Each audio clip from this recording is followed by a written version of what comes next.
बहुत समय पहले की बात है कि एक वन में एक विशाल बरगद का पेड़ कौओं की राजधानी था। हजारों कौए उस पर वास करते थे। उसी पेड़ पर कौओं का राजा मेघवर्ण भी रहता था।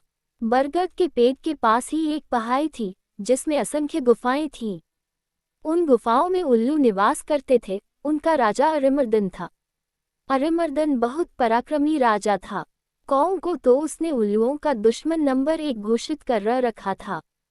उसे कौओं से इतनी नफरत थी कि किसी कौए को मारे बिना वह भोजन नहीं करता था। जब बहुत अधिक कौए मारे जाने लगे तो उनके राजा मेघवर्ण को बहुत चिंता हुई। उसने कौओं की एक सभा इस समस्या पर विचार करने के लिए बुलाई।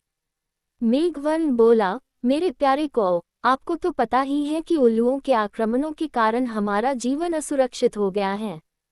हमारा शत्रु शक्तिशाली है और अहंकारी भी। हम पर रात को हमले किए जाते हैं। हम रात को देख नहीं पाते। हम दिन में जवाबी हमला नहीं कर पाते, क्योंकि वे गुफाओं के अंधेरों में सुरक्षित बैठे रहते हैं। फिर मेघवर्ण ने सियाने और बुद्धिमान कौओं से अपने सुझाव देने के लिए कहा। एक डरपोक कौवा बोला, हमें उल्लू से समझौता कर लेना चाहिए। वह जो शर्तें रखें, हम स्वीकार करें। अपने से तकतवर दुश्मन से पिटते रहने में क्या तुक है। बहुत से कौओं ने कां कां करके विरोध प्रकट किया। एक गर्म दिमाग का कौवा चीखा, हमें उन दुष्टों से बात नहीं करनी चाहिए। सब उठो और उन पर आक्रमण कर दो। एक निराशावादी कौवा बोला, शत्रु बलवान है। हमें ये स्थान छोड़कर चले जाना चाहिए। सियाने कौए ने सलाह दी, अपना घर छोड़ना ठीक नहीं होगा। हम यहाँ से गए तो बिल्कुल ही टूट जाएंगे। हमें यहीं रहकर और पक्षियों से सहायता लेनी चाहिए। कौओं में सबसे चतुर व बुद्धिमान स्थिरजीवी नामक कौवा था, जो चुपचाप बैठा सबकी दलीलें सुन रहा था। राजा मेघवर्ण उसकी ओर मुड़ा, महाशय, आप चुप हैं। मैं आपकी राय जानना चाहता हूँ। स्थिरजीवी बोला, महाराज, शत्रु अधिक शक्तिशाली हो तो छल नीति से काम लेना चाहिए। कैसी छल नीति, जरा साफ साफ बताए, स्थिरजीवी। राजा ने कहा। स्थिरजीवी बोला, आप मुझे भला बुरा कहिए और मुझ पर जानलेवा हमला कीजिए। मेघवर्ण चौंका, यह आप क्या कह रहे हैं स्थिरजीवी।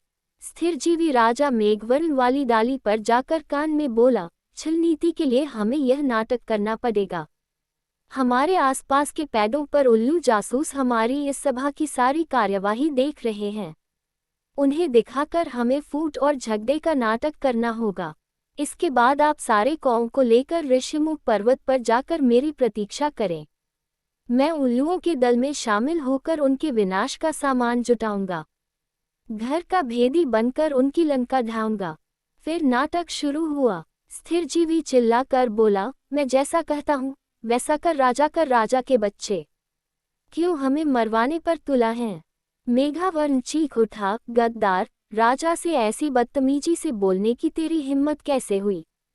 कई कौए एक साथ चिल्ला उठे, इस गद्दार को मार दो। राजा मेघवर्ण ने अपने पंख से स्थिरजीवी को जोरदार झापड़ मारकर तनी से गिरा दिया और घोषणा की, मैं गद्दार स्थिरजीवी को कौवा समाज से निकाल रहा हूँ। अब से कोई कौवा इस नीच से कोई संबंध नहीं रखेगा। आसपास के पेड़ों पर छिपे बैठे उल्लू जासूसों की आंखें चमक उठी। उल्लुओं के राजा को जासूसों ने सूचना दी कि कौओं में फूट पड़ गई है। मारपीट और गाली गलौच हो रही है। इतना सुनते ही उल्लुओं के सेनापति ने राजा से कहा, महाराज, यही मौका है कौओं पर आक्रमण करने का। इस समय हम उन्हें आसानी से हरा देंगे। उल्लुओं के राजा अरिमर्दन को सेनापति की बता सही लगी। उसने तुरंत आक्रमण का आदेश दे दिया। बस फिर क्या था, हजारों उल्लुओं की सेना बरगद के पेड़ पर आक्रमण करने चल दी। परंतु वहां एक भी कौवा नहीं मिला। मिलता भी कैसे। योजना के अनुसार मेघवर्ण सारे कौओं को लेकर ऋषिमुख पर्वत की ओर कूच कर गया था। पेड़ खाली पाकर उल्लुओं के राजा ने थूका, कौए हमारा सामना करने की बजाय भाग गए। ऐसे कायरों पर हजार थू। सारे उल्लू हू हू की आवाज निकालकर अपनी जीत की घोषणा करने लगे। नीचे झाड़ियों में गिरा पड़ा स्थिरजीवी कौवा ये सब देख रहा था। स्थिरजीवी ने कां कां की आवाज निकाली। उसे देखकर जासूस उल्लू बोला, अरे, ये तो वही कौवा है जिसे इनका राजा धक्का देकर गिरा रहा था और अपमानित कर रहा था। उल्लुओं का राजा भी आया। उसने पूछा, तुम्हारी ये दुर्दशा कैसे हुई? स्थिरजीवी बोला, मैं राजा मेघवर्ण का नीति मंत्री था। मैंने उनको नेक सलाह दी कि उल्लुओं का नेतृत्व इस समय एक पराक्रमी राजा कर रहे हैं। हमें उल्लुओं की अधीनता स्वीकार कर लेनी चाहिए। मेरी बात सुनकर मेघवर्ण क्रोधित हो गया और मुझे फटकार कर कौ की जाति से बाहर कर दिया। मुझे अपनी शरण में ले लीजिए। उल्लुओं का राजा अरिमर्दन सोच में पड़ गया। उसके स्याने नीति सलाहकार ने कान में कहा, राजन, शत्रु की बात का विश्वास नहीं करना चाहिए।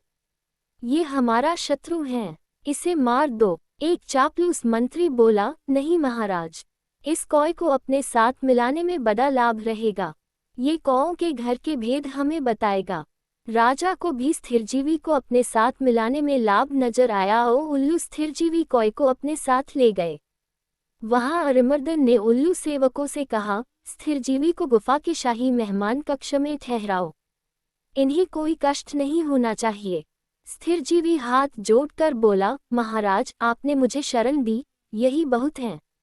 मुझे अपनी शाही गुफा के बाहर एक पत्थर पर सेवक की तरह ही रहने दीजिए। वहां बैठकर आपके गुण गाते रहने की ही मेरी इच्छा है। इस प्रकार स्थिरजीवी शाही गुफा के बाहर डेरा जमा कर बैठ गया। गुफा में नीति सलाहकार ने राजा से फिर से कहा, महाराज, शत्रु पर विश्वास मत करो। उसे अपने घर में स्थान देना तो आत्महत्या करने समान है। अरिमर्दन ने उसे क्रोध से देखा, तुम मुझे ज्यादा नीति समझाने की कोशिश मत करो। चाहो तो तुम यहाँ से जा सकते हो। नीति सलाहकार उल्लू अपने 2-3 मित्रों के साथ वहां से सदा के लिए ये कहता हुआ विनाश काले विपरीत बुद्धि। कुछ दिनों बाद स्थिरजीवी लकड़ियां लाकर गुफा के द्वार के पास रखने लगा। सरकार, सर्दियां आने वाली हैं। मैं लकड़ियों की झोपड़ी बनाना चाहता हूं ताकि ठंड से बचाव हो। धीरे धीरे लकड़ियों का काफी ढेर जमा हो गया। एक दिन जब सारे उल्लू सो रहे थे तो स्थिरजीवी वहां से उठकर सीधे ऋष्यमुख पर्वत पर पहुंचा, जहां मेघवर्ण और कौ सहित उसी की प्रतीक्षा कर रहे थे। स्थिरजीवी ने कहा, अब आप सब निकट के जंगल से जहां आग लगी है एक एक जलती लकड़ी चोंच में उठाकर मेरे पीछे आइए। कौ की सेना चोंच में जलती लकड़ियां पक स्थिरजीवी के साथ उल्लुओं की गुफाओं में आ पहुंचा। स्थिरजीवी द्वारा ढेर लगाए लकड़ियों में आग लगा दी गई। सभी उल्लू जलने या दम घुटने से मर गए। राजा मेघवर्ण ने स्थिरजीवी को कौवा रत्न की उपाधि दी। सीखा, शत्रु को अपने घर में पनाह देना अपने ही विनाश का सामान जुटाना है।